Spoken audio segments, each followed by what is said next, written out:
4 वर्ष 24 गज अंगुलस्त पैमान, ये पे सुल्तान है मच्चू को चौहान आदरणीय शिवराज सिंह चौहान जी। मेरे भाइयों, मेरी बहनों, भांजे भांजियों, मामा का सबको राम, मामा का सबको प्रणाम। ये अतिथि कहने से तो दिलीप की दूरी बढ़ जाती है, लेकिन अपने रिश्ते तो दिलों के रिश्ते हैं, स्नेह के रिश्ते हैं, प्रेम के रिश्ते हैं, और मामा के रिश्ते भांजे।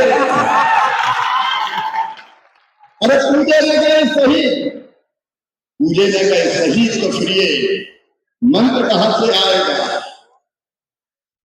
धरती को मां कहकर माटी से माथे से कौन लगाएगा? शहीदों की पूजा करनी होगी प्रधानमंत्री नरेंद्र मोदी जी के नेतृत्व में। मैं आज गर्व के साथ कहता हूं कि नरेंद्र मोदी जी आज भारत के पिछड़ों के, गरीबों के, वैसे तो सबका साथ, सबका विकास और सबका विश्वास सबके लिए उन्होंने किया है, लेकिन अत्यंत पिछड़े समाज के लिए जितना मोदी जी और नीतीश जी हमारी एनडीए सरकार ने किया कभी किसी ने नहीं किया। हमारी दीदी को भी सम्मान अगर मिला है तो एनडीए की सरकार में मिला है। दीदी चिंता मत करना, आपके साथ खड़े समाज को आगे बढ़ाने के लिए। मैं दिल्ली में रहता हूं, 12 सफदरजंग रोड पे, तो यहाँ तो रेणु दीदी है। दिल्ली कभी चले आओ तो दिल के दरवाजे भी खुले रहेंगे और घर के दरवाजे भी आपके लिए खुले रहेंगे। जो आपका ठिकाना है वो भी मामी का घर है, चिंता मत करना। एक तरफ प्रधानमंत्री जी के नेतृत्व में गरीबों को की, पिछड़ों की, जो सबसे पीछे और सबसे नीचे के समाज है, उनकी तस्वीर बदलने का काम कर रहा है। सचमुच में नरेंद्र मोदी जी भारत के लिए भगवान का वरदान है, जिन्होंने सबकी चिंता करने का काम किया। हमारा समाज उनके साथ, यहाँ इंडिया की सरकार के साथ, सम्राट जी, विजय जी और दिलीप भाई एक स्वर से आज ये समाज कहता है कि जिसने हमें सम्मान दिया है हम उसके साथ खड़े, वो खड़े कि नहीं? तो हमारे गृह मंत्री अमित शाह जी ने घोषणा कर दी है जातिगत जनगणना की तारीख होगी, अब जातिगत जनगणना होगी, तारीख घोषित कर दी उन्होंने।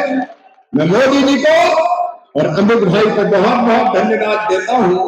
और कैसे गिनती होनी है, आपका रिप्रेजेंटेशन जो मिला है उसको भी हम दिल्ली की सरकार के सामने रखेंगे दीदी।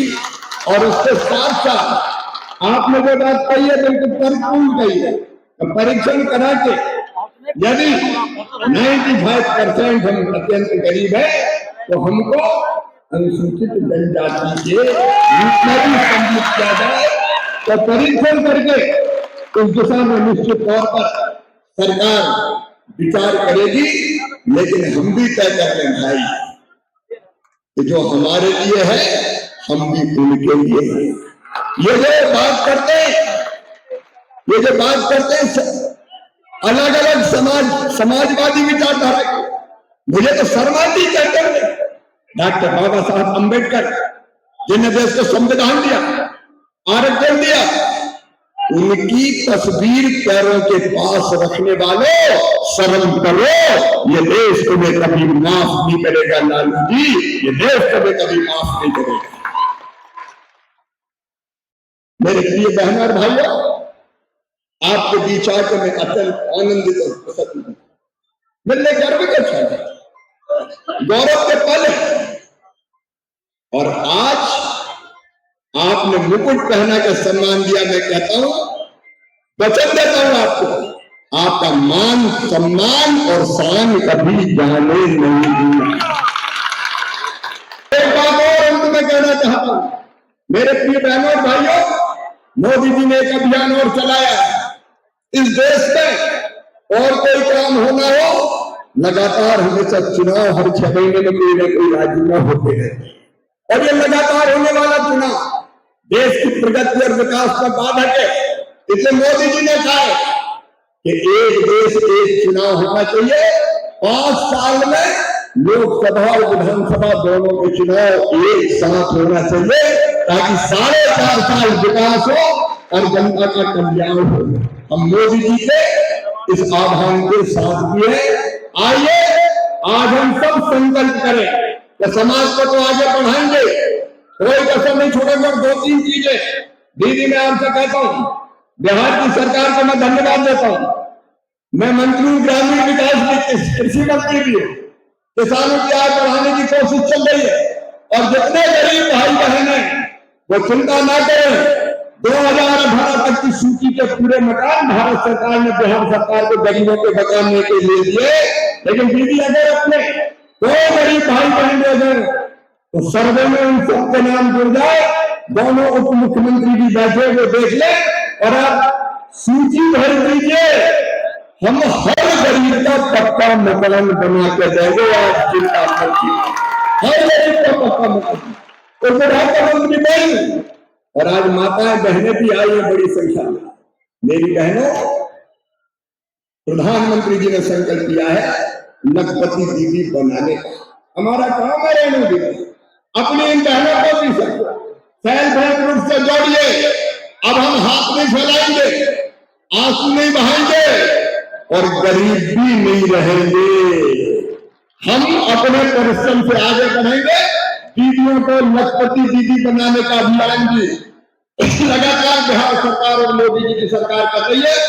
लखपति दीदी वाला व्यवहार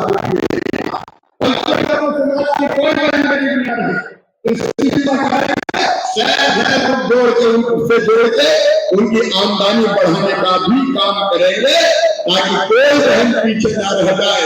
जितनी शासकीय योजनाएं से आपको लाभ मिले बिहार सरकार का भी और दिल्ली सरकार का भी, इस प्रयास में कोई कसर नहीं छोड़ेंगे।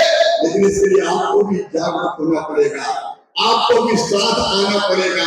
बोले सब तैयार हैं तो संकल्प लेंगे अपने समाज को शिक्षा की दृष्टि से भी आगे बढ़ाएंगे और काम धंधा हमारा परंपरागत तो करेंगे।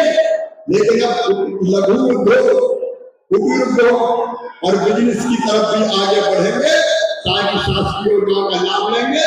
और वो लाभ दिलाने में दीदी चाहे हमारे सम्राट जी हो, चाहे हमारे विजय जी हो, दिलीप जी हो, वो भी हमारी पूरी मदद करेंगे। और मैं तो आपके साथ बोनस के रूप में जुड़ ही गया। अब मैं पीछा नहीं छोड़ूंगा। मैं या तो हाथ पकड़ता नहीं हूँ, पकड़ता हूँ तो फिर मैं छोड़ूंगा नहीं। आप भी छोड़ोगे तो नहीं? अरे छोड़ोगे तो नहीं? आइए हम संकल्प लें कि हम मोदी सरकार और एनडीए के साथ भी करेंगे और ये भी संकल्प लें कि समाज को जागरूक बनाएंगे। शिक्षा की दृष्टि से, बिजनेस व्यवसाय की दृष्टि से हम बच्चे बेटा बेटियों को पढ़ाएंगे भी और उनको धंधों में भी आगे बढ़ेंगे। और वहां जरूरत पड़े तो फिर बता देना कि मामा कहो आ जाओ सहयोग करने के लिए। मामा फिर आपके बीच चला आए। हालात मिलके चलने का संकल्प कर रहा है। बोले भारत माता की, भारत माता की, अमर शहीद समाज की, समाज की, समाज की। और आप सबकी भी बहुत बहुत जय हो, प्रणाम, नमस्कार। सम्मान जरूर करेंगे दीदी, अपने समाज के जो वरिष्ठ हैं उनका सम्मान अभी होगा। तब तक आप रुकिए, आप नाम बताइए, उनका सम्मान करें। हम आगे जाएंगे